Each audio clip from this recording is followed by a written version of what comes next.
안녕하십니까. 커마리 2급 필기 강사고 노석입니다. 자, 2014년 1회 컴퓨터 일반 기출문제 풀이를 시작하겠습니다. 다음 중 컴퓨터 범죄에 관한 대비책으로 옳지 않은 것은, 자, 컴퓨터 범죄, 바이러스라는 얘기 나올 거고요. 해킹, 해커, 보안, 자, 이런 용어들하고 관련된 그런 문제가 되겠습니다. 자, 상식적으로 여러분도 이해를 하시면 됩니다. 자, 컴퓨터 바이러스 예방 및 치료에 대한 프로그램을 지속적으로 개발한다. 이거 당연한 얘기고요. 자, 2번 크래커를 지속적으로 양성한다라고 나왔는데요. 이제 해커는 여러분도 잘 아실 겁니다. 자, 크래커는 이제 생소한 용어가 될 건데요. 해커하고 크래커하고 같은 의미로 보시면 됩니다. 그래서 불법 행위를 하는 그 사람들을 해커, 크래커라고 얘기를 하는 겁니다. 그래서 부정적인 의미로 여러분들 해석을 하시면 됩니다. 자, 오른쪽에 보시면은 크래커라고 해서 영화의 이제 포스터 장면인데요.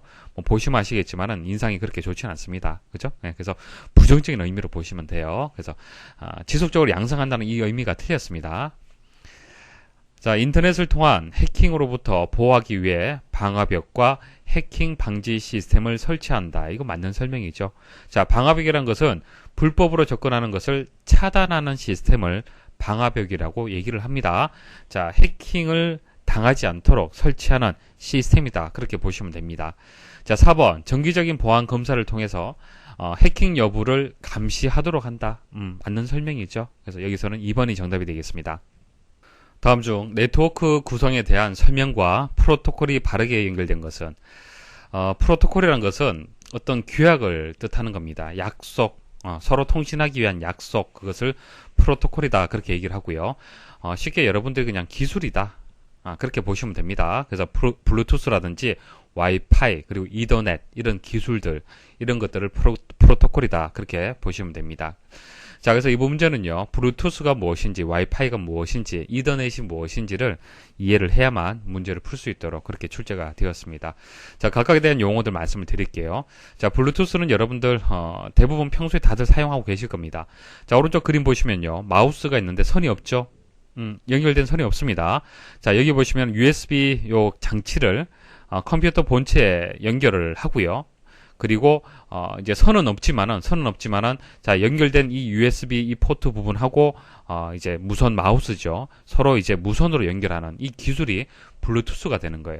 그래서 선 없이 서로 통신할 수 있는 근거리 무선 접속 기술이 블루투스가 되는 겁니다. 자, 와이파이는 여러분 잘 아시겠죠? 무선 랜을 뜻하는 겁니다. 그래서 무선 접속 장치가 설치된 곳을 중심으로 일정 거리 이내에서 PDA라든지 노트북 컴퓨터 혹은 스마트폰이 되겠죠. 자, 통해서 초고속 인터넷을 이용할 수 있는 그 기술을 와이파이다 그렇게 하는 거고요.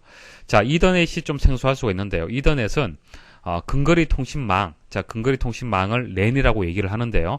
여러분들 학교라든지 회사라든지 이렇게 네트워크가 구성이 되어 있겠죠. 여러 대의 컴퓨터들이 서로 이제 네트워크로 연결이 되어 있을 겁니다. 그것을 우리는 근거리 통신망이라고 얘기합니다. 근거리 통신망. 그래서 이것을 이제 구현하는 기술이, 가장 대표적인 기술이 이더넷이라는 기술이 있습니다. 자, 그래서 이렇게 세 가지 용어를 일단 기본적으로 이해를 하셔야 되고요. 자, 그러면 서로 연결을 한번 해보겠습니다. 자, 노트북 컴퓨터를 무선 핫스팟에 연결을 한다. 자, 무선 공유기에 연결한다. 자, 어떤 기술을 얘기를 하는 겁니까? 와이파이를 뜻하는 것이죠. 자, 그다음 무선 마우스를 PC에 연결하는 건 뭐죠? 이것은 블루투스가 되고요. 비즈니스 네트워크나 유선 홈 네트워크를 구성한다. 그러니까 짧은 거리, 근거리를 통신할 수 있도록 네트워크를 구성을 하는 것을 우리는 이더넷이라고 얘기를 하는 겁니다. 그래서 집에 있는 컴퓨터들을 연결하는 것도 하나의 이더넷이 되는 거예요. 그래서 각각을 이렇게 연결을 하시면 되겠습니다. 자, 3번이 정답이 되겠습니다. 다음 중 윈도우즈 7에서 인터넷 익스플로러의 작업 내용과 바로가기의 연결이 옳지 않은 것은, 바로가기 키, 단축키라고 보통 부르는데요. 자, 여기 1번 보시면은 현재 창을 닫는다라고 했을 때 컨트롤 Q라고 나왔는데 이거 틀렸습니다. 익스플로러에서 현재 창을 닫을 때는 이 X표를 보통 눌러서 마우스로 클릭을 해서 창을 닫게 되죠. 근데 이렇게 이제 기능을 수행하는 것이 아니라 키보드에 있는 키를 조합을 해서 실행을 할 수 있습니다. 자, 그 키가 Alt F4번이에요. Alt F4번. 키보드에서 Alt하고 F4번을 한번 동시에 눌러 보십시오. 그러면은 창이 닫히게 됩니다. 그래서 옳지 않은 것을 찾기 때문에 1번이 일단 정답이 되고요. 나머지도 여러분들 암기해 두셔야 됩니다.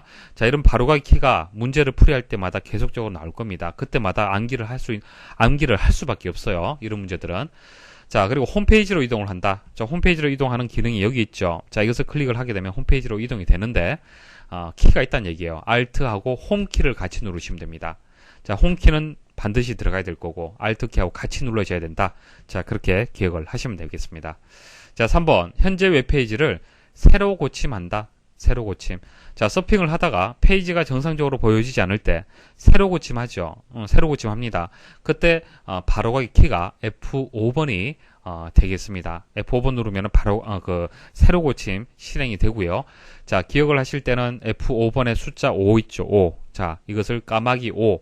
자, 새. 자, 이렇게 연상을 해서 기억을 하시면은 오래 기억이 될 겁니다.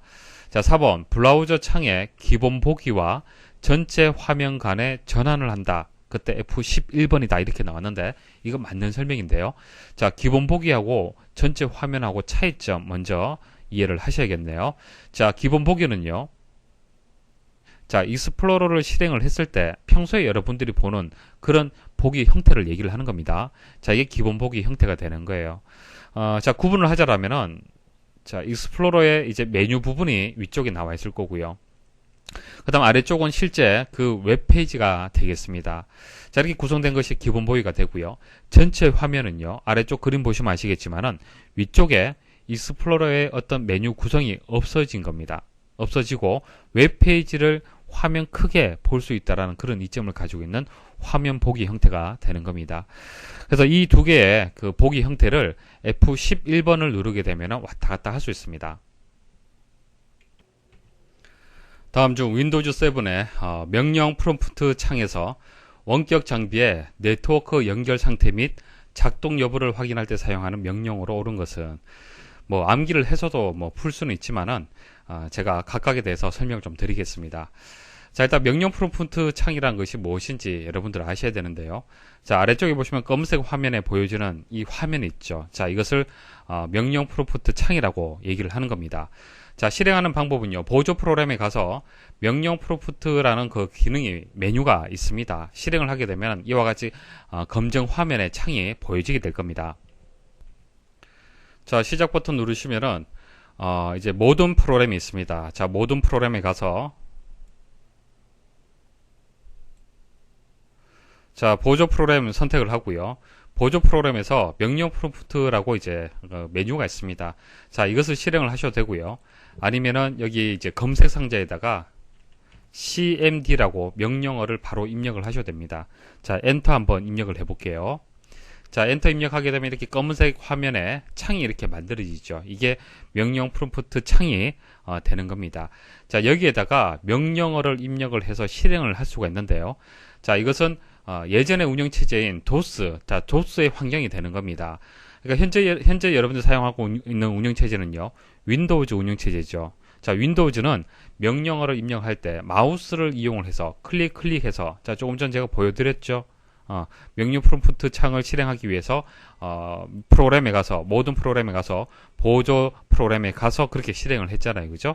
자, 그것처럼 마우스를 클릭해서 그 어떤 기능을 수행할 수 있는 것은 윈도우즈에서는 가능합니다. 가능하지만은 과거의 운영체제인 도스에서는 직접 명령어를 입력을 해야만 어떤 결과를 볼 수가 있었던 거예요. 자, 이런 식으로. 자, 그래서 엔터 입력하면은 어떤 명령의 실행 결과를 이렇게 볼 수가 있는 겁니다. 자, 그래서 뭐 이렇게 예전에 이제 그 도스 환경에 어떤 이제 명령을 입력하는 그런 창을 명령 프롬프트 창이라고 얘기를 하고요. 자, 이런 것이 있구나라는 정도만 일단 아시면 되고, 자, 중요한 것은 여기서 설명하는 이 명령어가 무엇이냐, 그것을 찾는 겁니다. 자, 이 문제에서는 두 가지 명령어를 반드시 여러분들 구분할 수 있어야 됩니다. ipconfig라는 명령어가 있고요. ping이라는 명령어가 있습니다.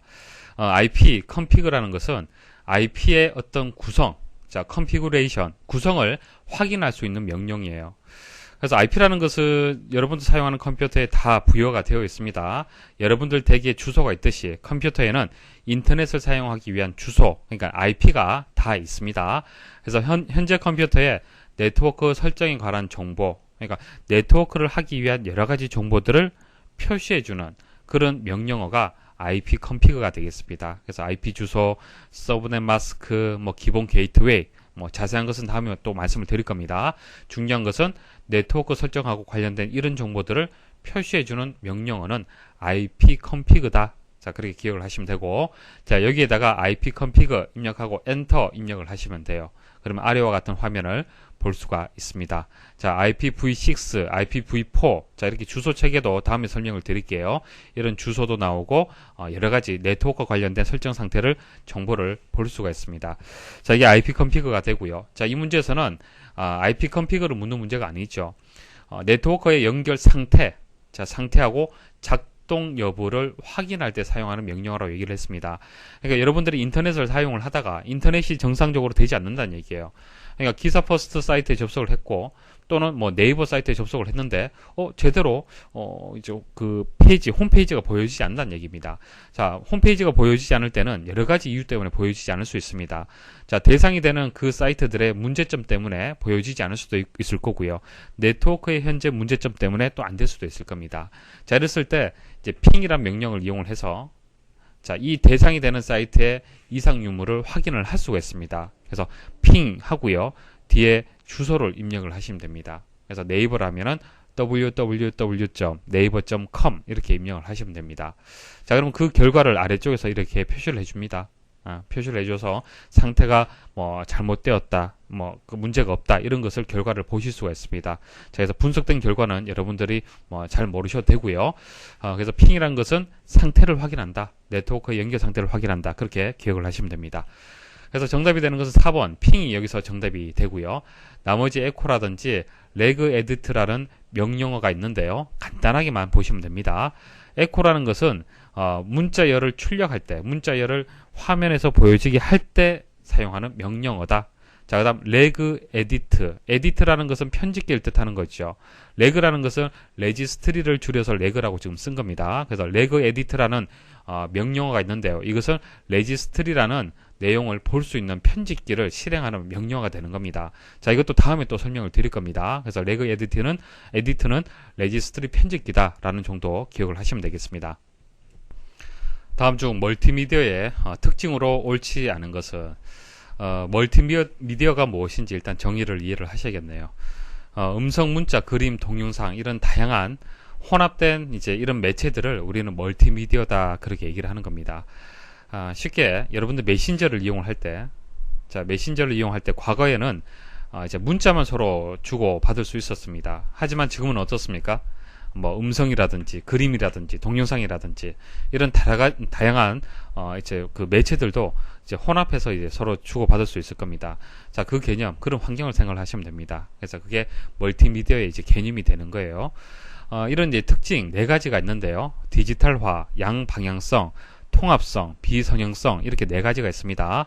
시험에는 뭐 맞는 것은 뭐 틀린 것은 이렇게 해서 나올 수가 있습니다. 그래서 이번 문제는 옳지 않은 것을 찾아라 이렇게 나왔습니다. 자, 그럼 각각에 대해서 물론 암기를 해서 풀 수도 있지만은 좀 이해를 제가 도와드릴게요. 디지털화, 디지털 여러분들이 그 메신저를 이용하면요 서로 주고받는 데이터들이 어떤 데이터입니까? 아날로그 데이터입니까? 디지털 데이터입니까? 컴퓨터로 처리하는 것은 디지털 데이터가 되는 겁니다. 그래서 1과 0으로 되어 있는 전원이 들어오고 전원이 들어오지 않는 전압이 높고 전압이 낮은 그런 상태를 보통 우리는 숫자로 1과 0이다 그렇게 얘기를 하는데요. 컴퓨터는 단순히 1이냐 0이냐를 기초로 해서 데이터를 처리를 하는 겁니다. 그래서 디지털 데이터가 되는 거고 그림으로 표현하자 그러면 뭐 이런 식의 형식이 되겠죠. 자, 아날로그 데이터는요. 뭐 온도가 오르고 내리고 혹은 목소리의 어떤 파장 이런 것들을 아날로그 데이터로 얘기를 하는 겁니다. 그러니까 사람이 이제 이해하는 형태는 사실상 아날로그 데이터가 될 거고요. 컴퓨터가 처리할 수 있는 이해할 수 있는 데이터는 디지털 데이터라고 그렇게 일단 이해를 하시면 됩니다. 자, 그래서 디지털화, 그러니까 컴퓨터가 일단 결과적으로 처리를 해야 되기 때문에 우리가 가지고 있는 음성, 문자, 그림, 동영상 이런 것들을 어떻게 한다? 디지털로 바꿔야겠죠. 변환을 해야만 처리가 가능하다는 얘기입니다. 자, 그런 뜻이 되는 거고요. 양방향성. 자, 이것은 정보 제공자하고 사용자 간의 소통을 이제 상호작용에 의해서 데이터가 전달이 된다. 그러니까 메신저를 한쪽에서만 일방적으로 제공하는 것이 아니라 서로 주고받는 개념이 되는 거잖아요. 그렇죠? 하지만은 라디오 같은 경우에는 방송국에서 어떻게 청취자한테 일방적으로 푸시하는 형태죠. 보내는 형태입니다. 자, 그게 당방향성이라고 얘기를 하는 거고요. 양방향성은 서로 주고받는 그런 데이터 전달 방식을 얘기를 하는 겁니다. 여기 보면 예시로 이제 VOD가 나와 있는데요. VOD가 뭡니까? VOD는 사용자가 방송국에 접속을 해서 내가 원하는 프로그램을 클릭을 하게 되면 그 프로그램을 볼 수가 있는 것이죠. 그러니까 내가 어떤 의사결정을 해서 신호를 전달을 해서 받는 형식이 되는 겁니다. 이것도 양방향성의 하나의 예시가 되겠습니다. 자, 그 다음 정보의 통합성. 텍스트, 그래픽, 사운드, 동영상, 애니메이션 등의 여러 미디어를 통합하여 처리한다. 자, 이게 멀티미디어의 기본적인 개념이 되는 거고요. 자, 비성형성. 자, 데이터가 일정한 방향으로 순차적으로 처리되는 것이 아니라 사용자의 선택에 따라 다양한 방향으로 처리가 되는 것을 얘기를 한다. 자, 예시를 보시면은 성형성이라고 얘기를 했을 때 극장 생각하시면 됩니다. 자, 극장에서 앞부분의 내용을 여러분들이 놓쳤다고 해서 되돌릴 수 있습니까? 그럴 수 없잖아요. 무조건 순서대로 봐야 됩니다. 순차적으로. 하지만은 영화를 다운로드 받아서 곰플레이어와 같은 재생기를 통해서 제어를 하면서 앞뒤로 이동을 하면서 볼 때는 비성형성이라고 얘기를 하는 거예요. 그래서 멀티미디어는 어떻다? 비성형성의 특징을 가지고 있다는 얘기입니다. 자, 그래서 여기서 정답이 되는 것은 2번이 정답이 되겠네요. 단방향성이 아니죠. 양이라고 얘기해야 됩니다. 양방향성이 여기서는 맞는 답이 되겠습니다. 다음 중 컴퓨터를 사용한 정보통신과 관련된 통신 용어에 대한 설명으로 옳지 않은 것은, 자, 통신 용어들이 계속적으로 이제 자주 나올 겁니다. 그때그때 이해를 하시고 암기를 할 수밖에 없습니다. 자, 설명을 드릴 테니 각각의 용어들을 정리를 잘 하십시오. 자, 1번에 흐름 제어라고 나옵니다. 흐름 제어에 대한 개념을 말씀을 드릴게요. 일단 용어의 정의를 보시면은 패킷의 흐름 양을 조절한다, 그렇게 나왔습니다. 그것을 흐름 제어라고 얘기를 하는데 패킷이 무엇인지 말씀을 드릴게요. 여러분들이 이제 컴퓨터를 이용해서 사이트에 접속을 하죠. 사이트에 접속을 하면은 그 사이트에 있는 웹페이지를 다운로드 받아서 여러분들 컴퓨터에서 볼 수가 있습니다.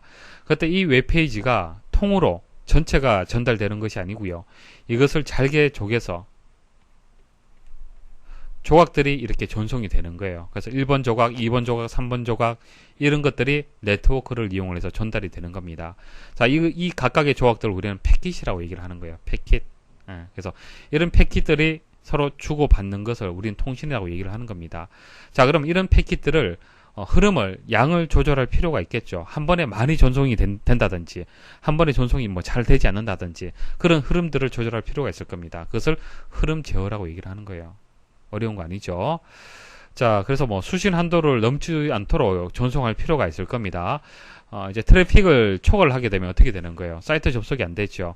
가끔 여러분들이 네이버 사이트 접속을 해서 실시간 검색어로 해서 올려져 있는 사이트가 있다. 그럼 그 사이트에 접속을 하면 접속이 됩니까? 안 됩니까? 잘 안 되죠. 왜 그래요? 이런 사이트들마다 하루에 전송할 수 있는 수신을 할 수 있는 그 용량이 정해져 있습니다. 그 용량을 초과를 했기 때문에, 그러니까 너무 많은 사람들이 접속을 했기 때문에 사이트에 접속이 안 되는 거죠. 그때 우리는 트래픽이 초과되었다, 그렇게 얘기를 하는 겁니다.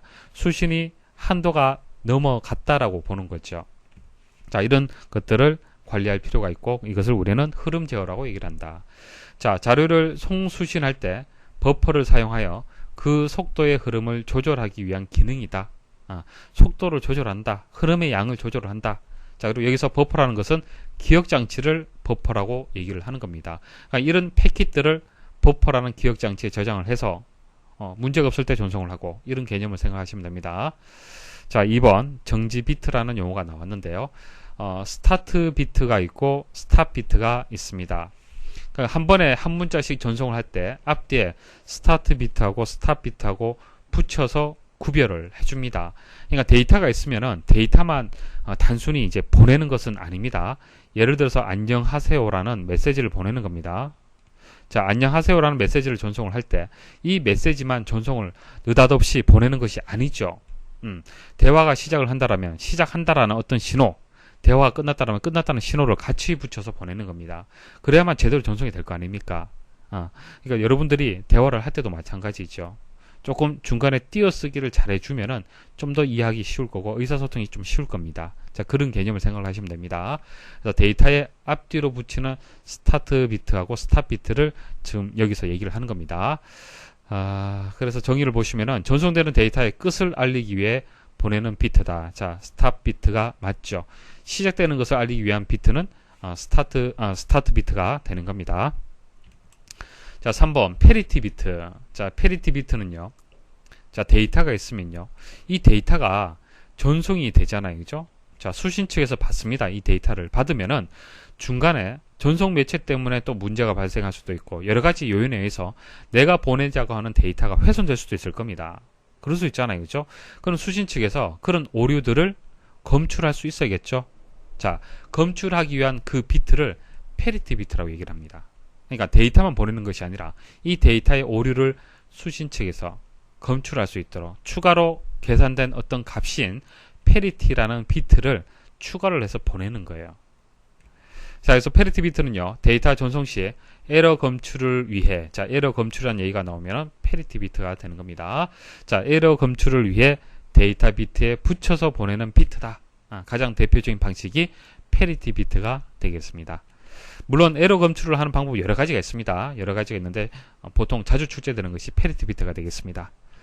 4번 전송 속도 BPS. 데이터가 전송이 된다면 그 속도를 측정할 수 있는 단위가 분명히 있겠죠. 자, BPS가 주로 이제 사용되는 이제 단위가 되겠습니다. 여기서 B가 뜻하는 것이 비트가 되는 거고요.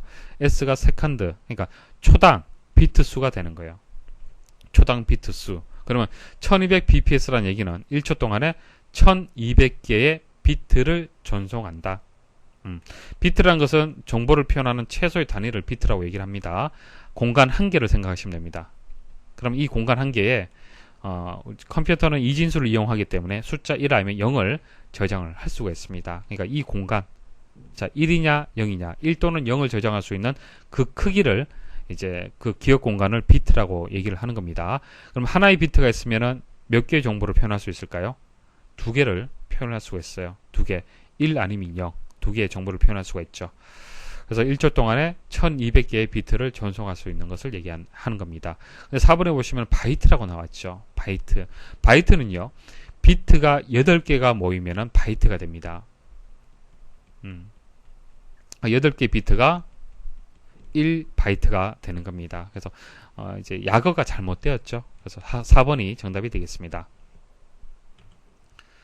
다음 중 zip 파일과 같이 압축된 파일이나 보관 속성 또는 저장 속성을 가진 파일을 의미하는 것으로 옳은 것은 파일의 종류에 대해서 묻는 문제가 되겠습니다. 1번에 실행 파일이라고 있는데요. 확장자 중에서 EXE로 끝나는 확장자를 가지는 파일들 보신 적 있으십니까?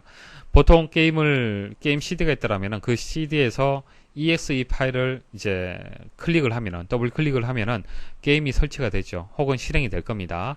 그래서 EXE는 이제 실행 파일이 되는데요. 실행 파일 여러 가지 중에서 가장 대표적인 확장자가 EXE가 되고요. 그리고 마우스로 이제 더블 클릭을 했을 때 자동으로 이제 실행이 되는 거죠. 자동으로 이와 연결된 프로그램이 실행이 되는 겁니다.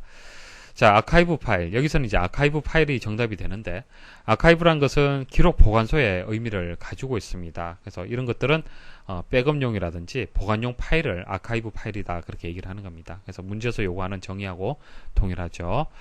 자, 3번 동적 링크 라이브러리 파일. 자, 이것은 다이나믹 링크 라이브러리. 자, 줄여서 DLL이라고 얘기를 합니다. 여러분들 운영체제를 설치를 하면요, .dll이라는 파일들을 많이 보실 수가 있을 겁니다. 보통 시스템 내에 많이 설치가 되고 있는데요. 프로그램 실행과 관련된 파일입니다. 실행하고 관련된 파일인데, .exe, 그러니까 실행 파일은 아니고요. 이 프로그램을 실행하기 위해서 필요로 하는 파일들을 얘기를 하는 겁니다.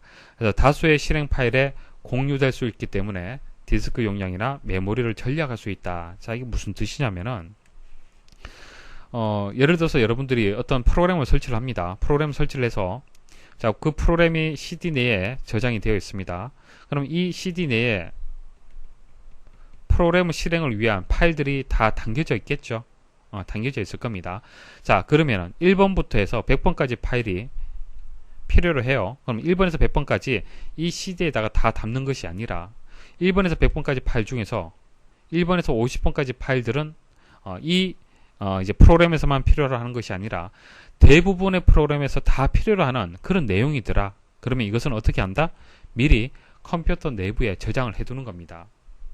그래서 DLL이란 이름으로 해서 1번에서 50번까지는 미리 컴퓨터 내부에 저장해 두면요. 이 CD에는 51번부터 해서 100번까지만 파일만 가지고 있으면 실행이 되겠죠. 개념 이해를 하시겠습니까? 그래서 나머지 프로그램, 다른 프로그램도 마찬가지예요. 컴퓨터 내부에 자주 실행이 되는, 자주 필요로 하는 그 파일들이 공유가 되어 있기 때문에 디스크 용량이라든지 메모리를 절약할 수 있다는 얘기입니다. 그러니까 라이브러리, 우리가 도서관에 가서 우리가 필요로 한 파일들, 책들을 거기서 찾잖아요. 그죠? 그런 개념을 생각을 하시면 됩니다. 자, 배치 파일. 자, 배치 파일이라는 것은 보통 .bat의 확장자를 가지는 겁니다. 여러분들이 이제 컴퓨터를 이제 부팅을 하게 되면은 자동으로 어떤 프로그램들이 쭉 실행이 되죠. 그 실행하는 순서를 누가 가지고 있냐면 배치 파일이 가지고 있어요. 실행 파일을 자동으로 연속적으로 실행할 때 유용한 그런 파일 형태가 되겠습니다. 여기서는 문제에서 요구하는 것은 이제 2번이 되겠습니다. 다음 중 컴퓨터의 발전 과정을 세대별로 구분할 때 5세대 컴퓨터의 특징으로 볼 수 없는 것은 세대별로 해서 1세대부터 해서 5세대까지의 이제 특징이 있습니다. 특징이 있는데 가장 최근이 이제 5세대 컴퓨터라고 보시면 되고 최근에 이제 컴퓨터의 어떤 세대를 얘기를 하기 때문에 신기술을 생각을 하시면 됩니다. 자, 그래서 신기술하고 좀 거리가 먼 이제 답을 찾으시면 되는데 자, 1번에 보시면 퍼지 컴퓨터, 인공지능, 패턴 인식 이런 것들은 신기술에 속합니다. 근데 집적 회로 같은 경우에는 그 IC라고 얘기를 하는데 집적 회로 같은 경우에는 3세대부터 해서 이제 주요 소자로, 그러니까 반도체 소자로 이용이 되었습니다. 그렇기 때문에 4번은 여기서 이제 5세대 컴퓨터의 특징이라고는 볼 수가 없겠죠. 자, 여기 보시면 이제 주요 소자라고 나왔고 주기획장치가 나와 있는데요. 한번 읽어보시면 됩니다. 1세대는 이제 예전에 진공관, 자, 진공관을 이용을 해서 컴퓨터를 만들었습니다. 그리고 기억할 수 있는 기억장치는 자기 드럼이라는 것을 이용을 했고 특징은 기계어, 컴퓨터가 이해할 수 있는 언어를 주로 이용을 했습니다. 그러니까 사람이 좀 이해하기 힘들죠. 반대로 하드웨어, 컴퓨터 중심이었고요. 일괄 처리, 그러니까 한 번에 처리하는 것이지 실시간으로 처리하는 것이 아닙니다. 여러분들이 은행에 가서 출금을 한다라면은 그 출금이 실시간으로 이루어지는 거잖아요. 그렇죠? 근데 그 당시만 해도 실시간으로 처리할 수 없었습니다. 컴퓨터는 너무 고가의 장비이기 때문에 한번 작동시키는데 너무 많은 비용이 들었어요. 그래서 모든 일들을 모아서 한 번에 처리할 수 있도록 그런 시스템으로 만들어졌습니다. 그래서 1세대가 되고 뭐 2세대와 관련된 용어들이 이런 것들이 있고 뭐 3세대, 4세대, 5세대가 되겠습니다. 그래서 3세대에서 IC, 그 다음 4세대에서 고밀도 IC, 5세대는 초고밀도 IC. 자, 그렇게 기억을 하시면 되겠습니다. 다음 중 디지털 컴퓨터의 특성을 설명한 것으로 옳지 않은 것은 컴퓨터는 크게 디지털 컴퓨터 그리고 아날로그 컴퓨터 구분을 할 수 있습니다. 여러분들이 사용하고 있는 컴퓨터는 이제 대부분 디지털 컴퓨터고요. 아날로그로 되어 있는 컴퓨터도 있습니다. 자, 이것은 좀 특수 목적으로 해서 주로 사용을 합니다. 자, 차이점을 한번 구분해서 설명을 드려볼게요. 자, 디지털 컴퓨터는 여러분들 아시겠지만은 셀 수 있는 비연속적인 값을 얘기를 하는 겁니다. 그래서 1이냐, 0이냐 이런 데이터들, 딱 떨어지는 숫자들, 이산적인 그런 것들을 얘기를 하는 겁니다. 자, 숫자, 그래서 이런 이제 딱 떨어지는 어떤 그 비연속적인 값들, 자, 이런 값들을 생각을 하시면 됩니다. 그래서 1, 0, 1, 0 이런 것들을 얘기를 하는 거예요. 자, 아날로그는 셀 수 없는 연속적인 값이죠. 이런 거 어떤 파장, 자, 이게 딱 떨어지게 이게 1이다 2다 설명하기 좀 애매하죠. 그래서 소리, 뭐 온도 생각하시면 되고, 자, 구성 회로는 디지털 컴퓨터 같은 경우에는 논리 회로로 되어 있습니다. 논리 회로. 자, 논리 회로. 자, 이런 기호 보신 적 있으십니까? 이런 기호. 자, 이게 AND라는 논리 연산을 하는 논리 기호가 되는데요. 여기 이제 입력 데이터. 자, 여기 입력 데이터가 두 개가 들어갈 수가 있고, 출력은 이제 하나가 나오는데요. 여기 뭐 00이라는 값이 들어가면은 AND를 취하게 되면 결과는 또 0으로 나옵니다. 자, 11이 들어가면은 이제 둘 다 1이 되기 때문에 결과는 또 1이 돼요. 자, 이런 이제 논리 연산을 할 수 있는 이런 장치들을 우리는 논리 회로라고 얘기를 합니다. 그래서 논리 회로는 이진 정보를 기반으로 AND, OR와 NOT 이런 논리 연산에 따라서 동작을 수행하는 전자회로를 논리 회로로 얘기를 하고, CPU, 컴퓨터 내부에 있는 CPU라는 두뇌 역할하는 장치들이 있죠. 그것은 논리 회로의 집합이라고 보시면 됩니다. 그러니까 CPU를 확대를 하면요, 수많은 논리 회로로 구성이 되어 있습니다. 자, 그리고 아날로그 회로는요, 논리 회로로 구성된 것이 아니라 증폭 회로라는 것으로 구성이 되어 있습니다. 디지털 컴퓨터는 주요 연산하는 것이 산술, 더하기, 빼기, 곱하기, 나누기, 산술 연산, 그 다음 논리 연산 이런 것들을 주로 하고요. 아날로그 컴퓨터는 미적분 연산을 합니다. 그렇기 때문에 상당히 빠르죠. 상대적으로 디지털 컴퓨터는 연산 속도가 느립니다. 디지털이 느리다라는 것을 기억을 하셔야 돼요. 사용 분야는 범용입니다. 일반적으로 사용하는 것은 디지털 컴퓨터를 이용을 하고, 아날로그는 특수 목적, 뭐 항공기 시뮬레이션이라든지 이런 특수 목적으로 해서 이용을 합니다. 기억 장치가 필요하죠. 자, CPU도 있고 그 주기억 장치, 뭐 보조 기억 장치 이런 기억 장치가 필요로 합니다. 디지털 컴퓨터는. 하지만 아날로그 컴퓨터는 기억 장치가 필요 없습니다. 자, 이런 차이점을 일단 구분할 수 있어야 됩니다. 자, 옳지 않은 것을 찾는 겁니다. 자, 쭉 보시면은 다 설명을 드렸고, 증폭 회로를 사용한다. 이건 뭐죠? 아날로그 컴퓨터에 대한 설명이 되겠습니다. 3번이 정답이네요. 다음 중 컴퓨터의 연산 장치에 있는 누상기에 관한 설명으로 옳은 것은, 자, 개념 설명을 좀 드릴게요. 자, 컴퓨터에서는 대표적인 장치가 CPU라는 장치가 있고요. 그 다음 주기억 장치라는 또 기억할 수 있는 장치가 있습니다. 주기억 장치는 말 그대로 기억하는 역할을 하고요. CPU는 처리하는 역할을 하는 겁니다. 두뇌와 같은 역할을 하는 거예요. 그래서 연산을 만일 한다. 1 더하기 2라는 연산을 하잖아요. 그죠? 1 더하기 2라는 연산을 하게 되면 CPU가 연산을 합니다. 처리를 하고요. 그럼 그때 결과가 얼마입니까? 3이라는 결과가 나오겠죠. 그러면 이 3이라는 결과를 주기억 장치에다가 저장을 해야 되는데, 자, 주기억 장치가 하는 역할은 저장이라고 말씀을 드렸잖아요. CPU 내에 저장하는 것은 아닙니다. 자, 그렇지만 처리는 CPU 내에서 처리가 되기 때문에 일시적으로 이 3이라는 값이 저장되는 공간이 있어요. 그것을 누상기라고 얘기를 하는 겁니다. 그래서 연산 결과를 일시적으로 기억하는 장치다라고 하면은 누상기를 선택을 하시면 됩니다. 자, 그리고 이번에 보시면 명령의 순서를 기억하는 장치다. 명령의 순서. 자, 명령, 1번 명령, 그 다음 2번 명령, 그 다음 3번 명령, 이렇게 순서대로 처리가 되는데요. 그죠?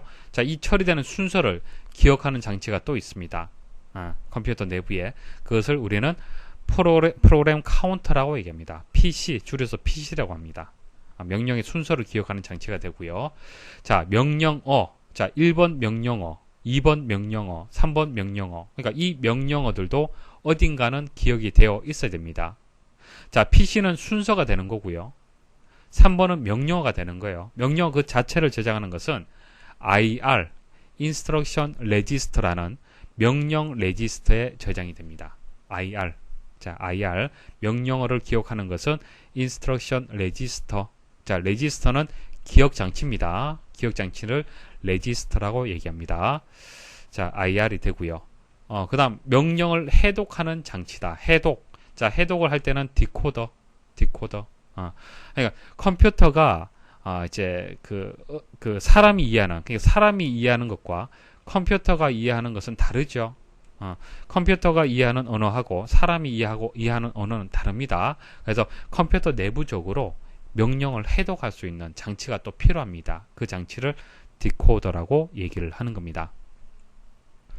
다음 중 윈도우즈 7의 기능에 대한 설명으로 옳지 않은 것은 1번, 하나의 컴퓨터를 사용하는 여러 사용자가 사용자마다 사용 환경을 다르게 설정할 수 있다.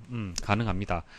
여러분들 댁에 컴퓨터가 한 대 있으면은 이 한 대로 가족 모두가 서로 다른 환경으로 이용을 할 수 있어요. 그러니까 다르게 사용할 수 있는 이유가 사용자 계정을 만들 수가 있기 때문에 그렇습니다. 자, A라는 계정, B라는 계정, C라는 계정, D라는 계정. 그러니까 계정이란 개념 아시죠? 네이버라는 사이트를 이용할 때 여러분들 계정으로 여러분들 환경에 맞도록 사용을 하잖아요. 그렇죠? 자, 사용자 계정을 이제 설정하는 방법은 제어판에 가서 사용자 계정을 선택을 하시면 되는데요. 자, 시작에서 제어판이 있습니다. 자, 제어판 누르시면은 여기 보면 사용자 계정이 있죠. 자, 사용자 계정에 들어가게 되면은 여러 가지 어떤 그 설정을 할 수가 있습니다. 2번, 윈도우즈 미디어 플레이어를 이용하여 간단하게 동영상 편집을 할 수 있다. 편집할 수 있다. 편집 못합니다. 윈도우 그 미디어 플레이어는 그 곰 플레이어처럼 재생하는 재생기예요. 재생 프로그램이 되는 거지 편집은 할 수 없습니다. 그래서 여기서 2번이 정답이 되겠습니다. 자, 3번, 소규모 네트워크를 구축할 수 있다. 여러분들 댁이라든지 여러분들 회사에 여러 컴퓨터들을 연결을 해서 네트워크를 구축을 할 수 있습니다. 제어판에 가서 네트워크 및 공유 센터에 가게 되면 설정을 할 수 있습니다. 자, 4번, 파일 시스템으로 FAT32와 NTFS 등을 지원한다. 자, 이게 무슨 뜻이냐면은, 자, 여러분들 보통 보조기억장치는 하드디스크 많이 이용을 하는데요. 자, 그 하드디스크 내에 저장되는 파일에 대한 수정, 삭제, 추가, 검색 작업이 이루어지겠죠. 자, 이런 작업들을 이제 체계적으로 할 수 있도록 지원하는 관리 시스템이 있습니다. 그러니까 여러분들이 쉽게 파일을 삭제하고 지우고 하지만은 그것을 쉽게 할 수 있도록 도와주는 어떤 시스템이 있는데 그것을 파일 시스템이라고 얘기를 하는 겁니다. 그 파일 시스템이 팻이라는 이제 파일 시스템이 있고요. 팻32라는 게 있고요. NTFS라는 파일 시스템이 있습니다. 현재는 NTFS를 가장 많이 이용을 합니다. 왜냐하면은 팻과 팻32하고 비교를 해서 보안이라든지 안정성이라든지 압축 기능, 그리고 저장 용량, 속도 이런 다방면에 대해서 성능이 우수하기 때문에 NTFS를 가장 많이 이용을 합니다. 그래서 여기서 설명하는 파일 시스템으로 팻32하고 NTFS 등을 지원한다는 설명은 맞습니다. 다음 중 윈도우즈 7에서 작업 표시줄에 바로가기 메뉴에서 설정할 수 있는 항목으로 옳지 않은 것은, 자, 작업 표시줄은 자, 하단에 나와 있는 이것을 작업 표시줄이라고 얘기를 하고요. 바로가기 메뉴라는 것은 마우스 오른쪽 버튼 클릭을 해서 보여주는 이 메뉴 있죠. 자, 이 메뉴를 바로가기 메뉴라고 얘기를 하는 겁니다.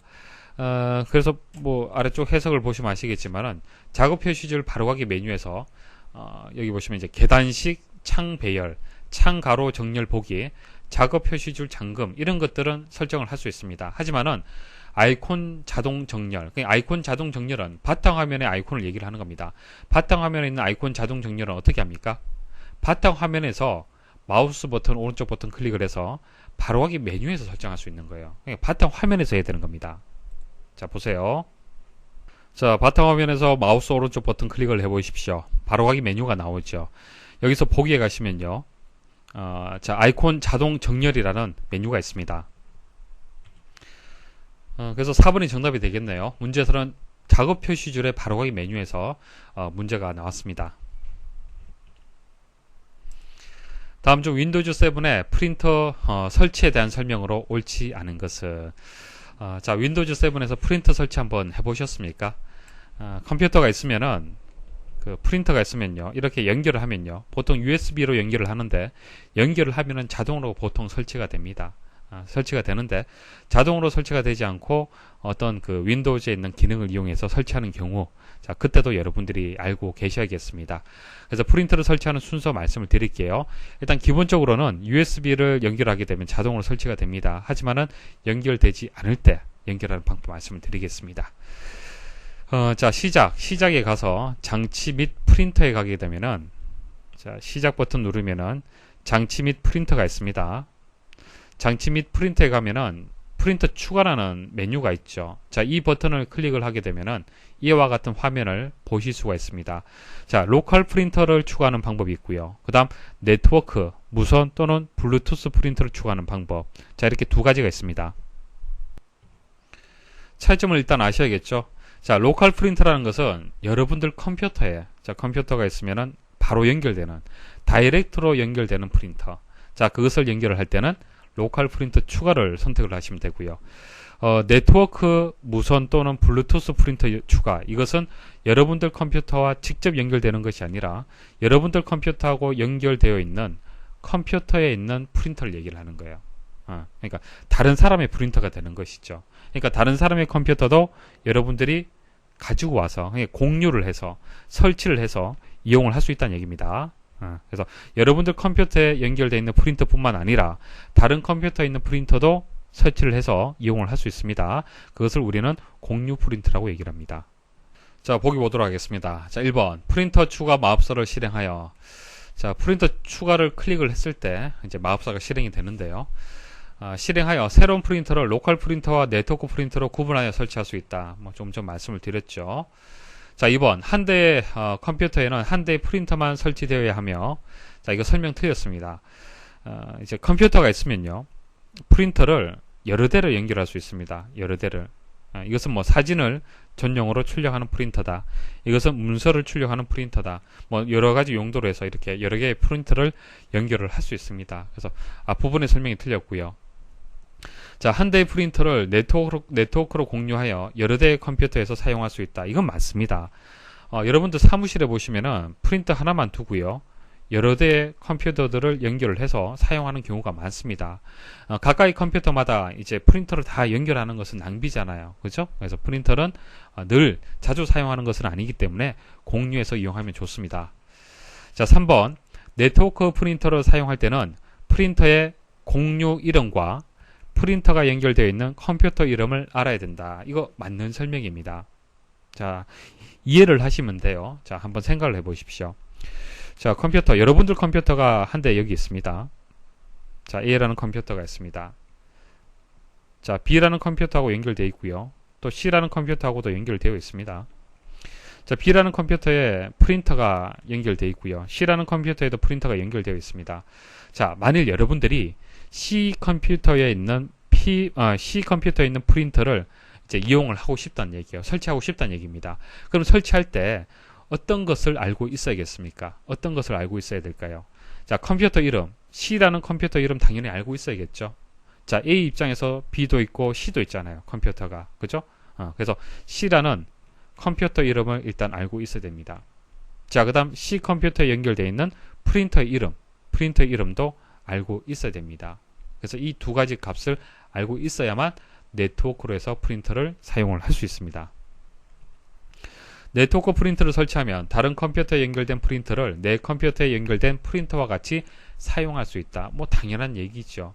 다른 컴퓨터에 설치되어 있는 프린터라 하더라도 내 컴퓨터 연결만 되어 있으면 내 컴퓨터인 것처럼 사용을 할 수 있습니다.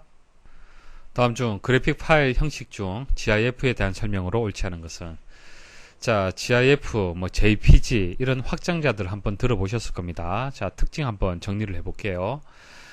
GIF는 인터넷 표준 그래픽 형식입니다. 그러니까 인터넷 서핑을 할 때 자주 접하는 형식이 되겠습니다. 표준적으로 사용을 하고 있기 때문에 그래요. 그리고 애니메이션을 표현할 수가 있습니다. 동영상은 아닌데 분명히 사진인데 이미지인데 어떤 모양이 바뀌는 그림 보신 적 있으십니까? 자, 그거 확장자 보시면요, GIF로 되어 있습니다. .gif라고 되어 있을 겁니다. 그리고 8개의 비트의 컬러를 표현을 할 수가 있습니다. 자, 이 부분을 잘 이해를 하셔야 되는데, 자, 8개의 비트로 해서 컬러를 표현한다는 얘기가 무슨 얘기냐면은, 자, 한 개의 비트로 해서 표현할 수 있는 정보의 가지수가 몇 가지죠? 0 아니면 1이 되기 때문에 두 가지 정보 표현할 수 있죠. 한 개의 비트 가지고 있으면 두 가지 정보 표현할 수 있습니다. 자, 그러면 비트가 두 개면은 몇 개 정보 표현할 수 있습니까? 00, 01, 10, 11. 그러니까 여기에 들어가는 값이 00이 들어갈 수도 있지만은 11까지 해서 총 4가지 정보를 표현할 수 있다는 얘기입니다. 자, 이것을 어떤 그 공식으로 계산을 하게 되면은 1비트는 2의 1승계의 정보를 표현할 수가 있고요. 2비트는 2의 2승계의 정보를 표현할 수 있습니다. 자, 그래서 8개 비트라면은 어떻게 되겠습니까? 2의 8승이 되고요. 2의 8승은 256입니다.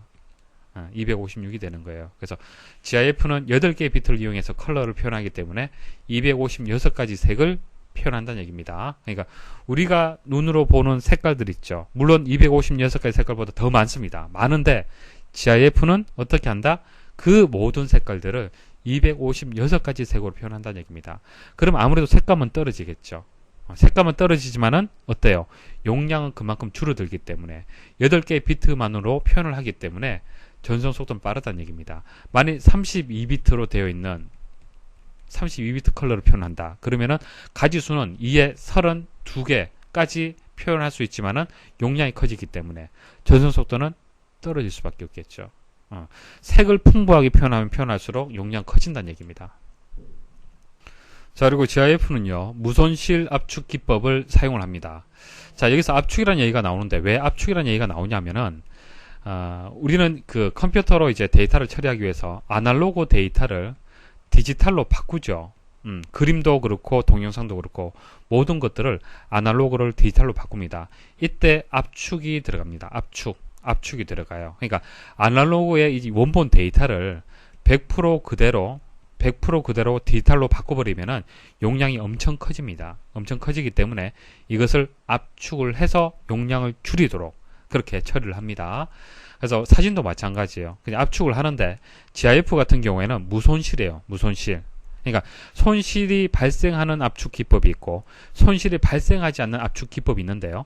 무손실입니다. 손실이 발생하지 않아요. 그러니까 원본 그림을 손상 없이 손상시키지 않고 그러니까 이미지 손상이 적게끔 해서 이제 디지털 파일로 바꾸는 겁니다. 그런 방식을 얘기를 하는 거예요. 이해하시겠죠? 그래서 압축률이 떨어질 수밖에 없어요. 이 방식은 그러니까 원본 파일이 있으면은 이 원본 파일을 이제 GIF로 해서 만일 그 바꿔버리면은 이 원래 용량이 만일 10메가다 그러면은 바꾼다 하더라도 이게 용량이 뭐 5메가라든지 이렇게 툭툭 떨어지지 않는다는 얘기입니다. 이해하시겠습니까? 그러니까 압축률이 여기 50%밖에 안 되잖아요. 그렇죠? 그러니까 그만큼 압축률이 떨어진다는 얘기예요. 압축을 좀 더 많이 할 수 없다는 얘기입니다. 그러니까 용량을 더 줄일 수 없다는 얘기예요. 왜? 무손실 방식이기 때문에. 그러니까 원본 그림을 손상시키지 않는 방식이 되기 때문에 압축률은 떨어질 수밖에 없다. 자, 1번. 비손실 압축과 손실 압축을 모두 지원한다. 아니죠. 무손실 압축 기법을 사용을 합니다. 그래서 비손실 압축만 지원을 하는 거예요. 그러니까 비손실이나 무손실이나 같은 뜻입니다. 그래서 손실 압축은 지원하지 않죠. 1번이 정답이 되고요. 2번 여러 번 압축을 하여도 원본과 비교해 화질의 손상은 없다. 자, 이 압축 기법이 어떤 기법이라고 얘기를 했습니까? 무손실이죠. 손실이 없기 때문에 화질의 손상이 없다. 자, 3번 최대 256가지 색상까지 표현할 수 있다. 8비트 컬러이기 때문에 그렇습니다. 4번 배경을 투명하게 처리할 수 있다. 뭐 이거 하나 기억을 하십시오. 자, 인물 사진이 있다라면은 자, 이렇게 증명사진이 있으면 이 바깥 배경이 있죠. 이 배경을 투명하게 흰색이 아니고요. 투명하게 처리할 수 있습니다. 투명하게 처리했을 때 좋은 점이 뭐냐면은 배경을 뭐 얼마든지 A 배경, B 배경, C 배경, D 배경 이렇게 배경이 있잖아요. 그죠? 있으면은 인물 사진 외에 뒷 배경만 얼마든지 교체해서 바꿀 수가 있습니다. 그래서 배경을 투명하게 처리할 수 있다는 설명을 맞습니다. 특징이. 다음 중 윈도우즈 7에서 휴지통에 관한 설명으로 옳지 않은 것은 자, 휴지통 기능은 다들 사용을 해보셨을 겁니다. 자, 휴지통이 왜 필요합니까? 삭제한 파일을 일시적으로 보관하는 장소로서 필요시 복원이 가능하기 때문에 휴지통을 이용을 하죠. 그러니까 실수를 방지하는 겁니다. 목적이 파일을 잘못 삭제를 했을 때 복원하기 위해서 사용하는 것이 휴지통의 개념이 되는 겁니다. 그러니까 우리 일상생활에도 마찬가지죠. 여러분들 방에 휴지통이 있죠. 어떤 문서를 작성을 하고 잘못 작성을 했다고 해서 이것을 완전 소각하는 것이 아니라 일단 휴지통에 넣잖아요. 그래서 다시 필요로 하다라면 꺼내서 볼 수가 있습니다. 자, 그 개념을 생각을 하시면 됩니다. 자, 몇 가지 특징 정리를 좀 해드릴게요. 자, 폴더나 파일을 삭제하는 방법. 가장 간단한 방법 뭡니까? 바로가기 키 중에서 딜리트 키, 키보드에서 딜리트 키를 누르게 되면 삭제가 되죠. 자, 근데 삭제를 할 때 Shift 키하고 같이 눌러서 삭제를 하잖아요.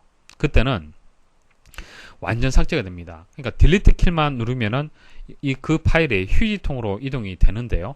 Shift하고 같이 누르게 되면은 휴지통으로 이제 이동이 안 되고요. 완전 삭제가 됩니다. 그러니까 복원이 안 돼요. 복구가 안 됩니다. 자, 그다음 마우스 오른쪽 버튼을 누르면은 이제 나타나는 바로가기 메뉴가 있죠. 해당 파일에서 마우스 오른쪽 버튼 클릭을 하게 되면은 그때 이제 삭제라는 메뉴가 있습니다. 이것을 이용할 수도 있고, 아니면은 마우스를 이용을 해서 해당 파일을 꾹 눌러서 쭉 드래그를 하는 겁니다. 드래그해서 휴지통으로 드래그를 하게 되면은 휴지통으로 또 이동이 되면서 삭제가 됩니다. 그래서 여러 가지 방법이 있다는 거 알고 계시면 되고, 자, 복원하는 방법. 휴지통에서 되살리려는 파일을 선택을 하고요. 마우스 오른쪽 버튼을 누르게 되면은 바로가기 메뉴가 나오겠죠. 거기서 복원 실행을 하면은 원래의 위치에 복원이 됩니다. 그리고 중요한 것은 휴지통에 있는 파일을 복원하기 전에는 실행할 수 없습니다. 휴지통 들어가서 해당 파일을 더블 클릭을 한다고 해서 실행이 안 됩니다. 왜? 복원되기 전 파일이기 때문에. 자, 하드디스크 드라이브마다 휴지통의 크기를 다르게 설정할 수 있습니다. 자, 휴지통에서 속성 들어가면요, 오른쪽 버튼 클릭을 해서 속성 들어갈 수 있는데요, 속성 들어가게 되면은 C 드라이브하고 D 드라이브, 이렇게 여러분들 컴퓨터 내에 드라이브가 나뉘어져 있다라면은 각각의 드라이브마다 사용 가능한 공간을 설정을 할 수 있습니다. 기본적으로는 5에서 10% 정도, 그러니까 용량의 5에서 10% 정도는 자동으로 설정이 되는데 여러분들이 설정할 수 있다는 얘기예요. 아시겠죠? 그래서 사용자 지정 크기 설정할 수 있고요. 그리고 파일을 휴지통에 버리지 않고 삭제할 때 바로 제거하는 이제 체크, 이것을 체크할 수도 있습니다. 이 말은 무슨 얘기예요? 휴지통을 사용하지 않겠다는 뜻이죠. 자, 보기 보겠습니다. 다음 중 자, 1번 작업 도중 삭제된 파일들이 임시로 보관되는 장소로 필요한 경우 복원이 가능하다. 맞고요. 각 드라이브마다 휴지통의 크기를 다르게 설정하는 것이 가능하다. 맞고요. 원하는 경우 휴지통에 보관된 폴더나 파일을 직접 실행할 수도 있고 복원할 수도 있다. 복원이란 말은 맞는데 직접 실행, 이거 틀렸네요. 자, 4번 지정된 휴지통의 용량을 초과하면 가장 오래전에 삭제되어 보관된 파일부터 지워진다. 자, 상식적으로 생각을 하시면 됩니다. 자, 용량이 정해졌죠? 사용할 용량이 정해졌는데요. 이 용량 이상의 데이터를 지웠다. 그럴 때는 어떻게 될까요? 자, 1번 데이터, 2번 데이터, 3번 데이터, 4번 데이터. 자, 과거에 순서대로 이렇게 나열을 했습니다. 그러면은 앞에서부터 예전에 삭제했던 파일들부터 이렇게 지워 나가는 게 맞잖아요. 그렇죠? 최신 자료들은 복구할 가능성이 있기 때문에 남겨두고 과거에 삭제했던 파일들을 위주로 해서 먼저 지우는 게 맞을 겁니다. 그래서 가장 오래전에 삭제되어 보관된 파일부터 지워진다. 맞는 설명입니다. 다음 중 컴퓨터에서 사용하는 일반 하드디스크에 비하여 속도가 빠르고 기계적 지연이나 에러의 확률 및 발열 소음이 적으며 소형화, 경량화할 수 있는 하드디스크 대체 저장 장치로 옳은 것은, 자, 하드디스크 대체 장치로 해서 저장 장치로 해서 최근에 많이 사용하는 것이 SSD라는 장치가 있습니다. SSD. 보통 하드디스크 많이 이용을 하잖아요. 하드디스크. 자, 하드디스크를 뚜껑을 열어보면요, 이렇게 동그란 디스크가 여러 장이 겹쳐져 있습니다. 자, 원리는요, 이 디스크 내에 데이터를 저장을 하는데 이 디스크가 고속으로 회전을 하면서 읽어드리는 거예요. 그러니까 물리적인 개념이죠. 물리적인 어떤 장치를 구동을 시켜서 데이터를 저장하고 읽어드리는 방식이 하드디스크의 구동 원리가 되는 겁니다. 자, 이렇게 했을 때 문제점이 뭐냐면은 기계적으로 되기 때문에, 물리적으로 되기 때문에 기계적인 어떤 지연 발생할 수 있고요.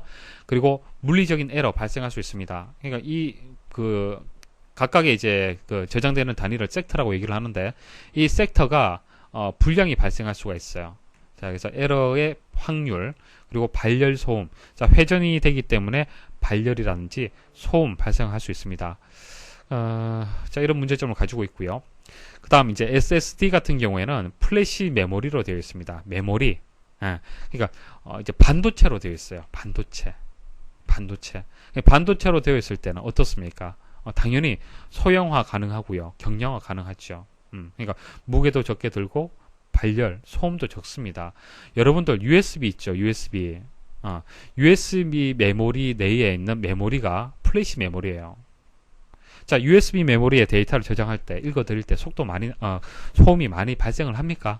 아니잖아요. 열 많이 발생을 합니까? 아니잖아요. 그러니까 플래시 메모리를 이용을 해서 만든 것이 SSD가 되는 겁니다. 주로 SSD 같은 경우에는 노트북에서 많이 이용을 합니다. 노트북에서 많이 이용을 하고요. 하드디스크는 아직까지 하드디스크는 아직까지 데스크탑에서 많이 이용을 하죠. 데스크탑. 그래서 여기서 정답이 되는 것은 SSD가 정답이 되겠습니다.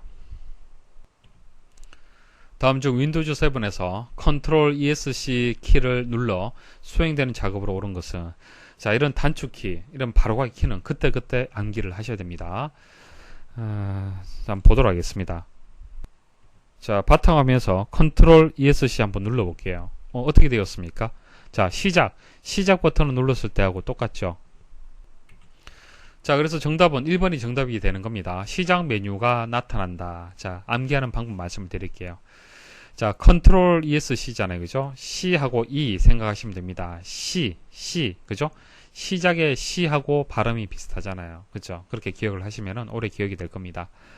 2번, 실행창이 종료된다. 자, 실행창이 닫힌다. 자, 실행창을 닫을 때는 어떻게 합니까? 보통 X표 누르잖아요. 이것을 대신할 수 있는 키가 Alt하고 F4번이 되겠습니다. 자, Alt하고 F4번 누르면 창이 닫히게 되고요. 3번, 작업 중인 항목에 바로가기 메뉴가 나타난다. 자, 바로가기 메뉴를 볼 수 있는 키는요, Shift하고 F10번입니다. Shift F10번. 만일 바탕화면에서 보통 바로가기 메뉴를 보려면 마우스 오른쪽 버튼 클릭하면 되잖아요. 그죠?